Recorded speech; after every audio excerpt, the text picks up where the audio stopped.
जान ही जेहि सोई देहु जनाई। बच्चा, योगी मुनि तपस्वी साधक सभी गीता, रामायण और वेद वेदांत का मंथन मनन करते करते जब थक जाते हैं और उनकी समझ में कुछ आता नहीं और न तो कुछ ध्यान में ही दिखाई पड़ता है, तो अंत में कह बैठते हैं, परमात्मा तू क्या है, ये तू ही जानता है। और जब ऐसी अवस्था आती है तभी परमात्मा की असीम कृपा होती है, जिससे वे साधक, योगी और मुनिगण परमात्मा तत्व का दर्शन कर इस दुर्लभ मानव जीवन को सफल बना पाते हैं। गंगा तट पर एक संत रहते थे और वहीं पर भगवान का एक मंदिर था, जिसमें वे नित्य भगवान की पूजा अर्चना करते थे और जब तक पूजा अर्चना नहीं कर लें तब तक एक बूंद जल भी ग्रहण नहीं करते थे।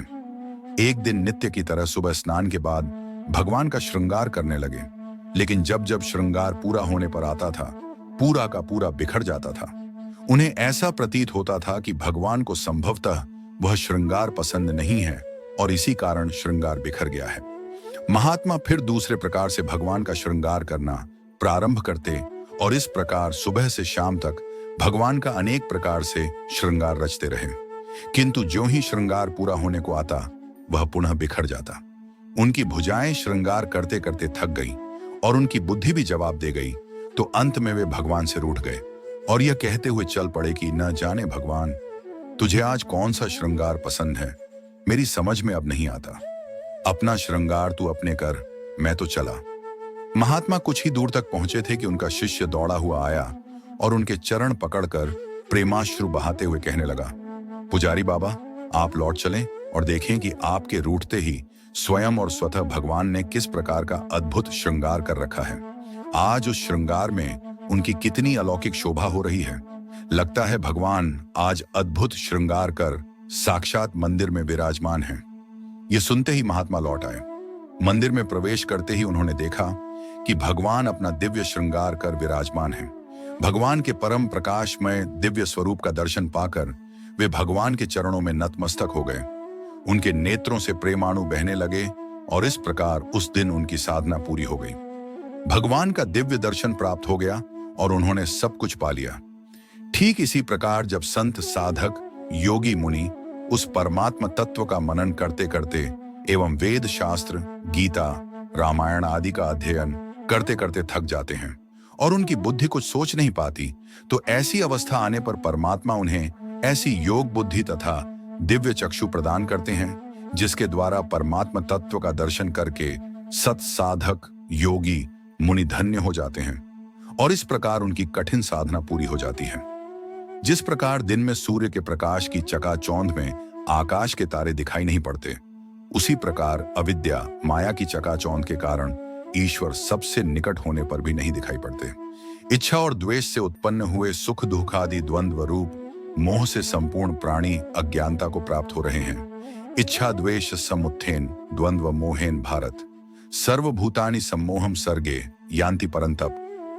परंतु जो निरंतर उनके ध्यान में प्रेम पूर्वक लगे हुए भक्त हैं, उन्हें वे परम प्रकाशमय परमात्मा परम अनुग्रह करके स्वयं उनके अंतःकरण में अज्ञान से उत्पन्न हुए अंधकार को प्रकाशमय तत्व के ज्ञान रूपी दीपक द्वारा नष्ट कर देते हैं, जिससे वे भक्त परमात्मा तत्व का दर्शन कर परमात्मामय हो जाते हैं।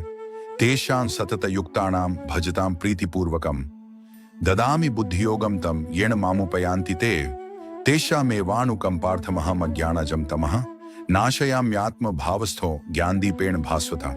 अर्थात उन निरंतर मेरे ध्यान आदि में लगे हुए और प्रेम पूर्वक भजने वाले भक्तों को मैं वह तत्व ज्ञान रूप योग देता हूं, जिससे वे मुझको ही प्राप्त होते हैं। हे अर्जुन, उनके ऊपर अनुग्रह करने के लिए उनके अंतःकरण में स्थित हुआ मैं स्वयं ही उनके अज्ञान जनित अंधकार को प्रकाशमय तत्व ज्ञान रूप दीपक के द्वारा नष्ट कर देता हूं। इसलिए भक्ति ही एक मूल मार्ग है, जिसके द्वारा उस परम पिता परमेश्वर को, जो अज्ञेय हैं, उनके अनुग्रह से ही उन्हें जाना जा सकता है। केवल वेदों, पुराणों या अन्य धार्मिक ग्रंथों के ज्ञान अथवा उनकी मन्नधा द्वारा परमात्मा को जानना कठिन ही नहीं बल्कि असंभव है। भगवान की माया बड़ी दुस्तर है। बड़े बड़े विद्वानों, त्यागियों, तपस्वियों, आर्षियों और संतों को भी यह चक्कर में डाल देती है, मम नाया दुरत्या। किंतु जो प्रभु के भक्त हैं, प्रेम से उनका भजन करते हैं, श्रद्धा पूर्वक उनको शरण कहते हैं, वे इस माया को पार कर जाते हैं। भगवान अपनी ही योग मान्य से आवृत्त हैं। जीव और अपने बीच उन्होंने ही पर्दा डाला है, और उस पर्दा को या तो जीव हटाकर दर्शन करे या स्वयं वे हटाकर दर्शन दें। पर्दा हटाने के लिए जीव साधन करता है, तप करता है, जप करता है, किंतु माया बार बार उसको ठगती है। किंतु भक्ति से व्याकुल साधक टेर लगाता है। पर्दा हटाओ और दर्शन दो। भगवान कृपा के सागर हैं।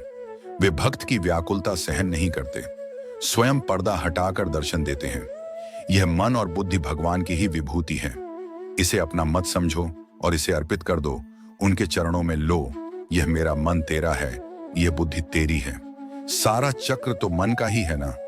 न वह तुम्हारा रहेगा, न तुम्हें नाच नचाएगा। भगवान की शरण में वह स्थिर हो जाएगा और फिर प्रभु तुम्हें दर्शन देंगे। भाव समन्वित होकर प्रीतिपूर्वक भगवान की कृपा प्राप्त करने का प्रयत्न करते रहो।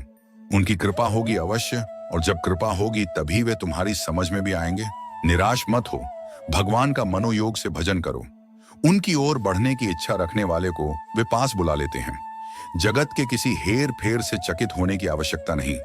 सांसारिक सुख दुख में पड़कर हम ही भगवान से विमुख हो जाते हैं, वे हमसे कभी विमुख नहीं होते। जो कुछ होता है भगवान का रचा होता है। तुम्हारे नहीं चाहने पर भी वह होकर ही रहेगा, उसे टालने में कोई समर्थ नहीं।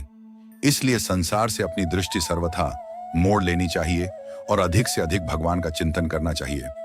जगत में मोह रखोगे तो कभी हंसना और कभी रोना पड़ेगा ही। प्रपंच में कम पड़ो, इसी में बुद्धिमानी है। जय सिया राम।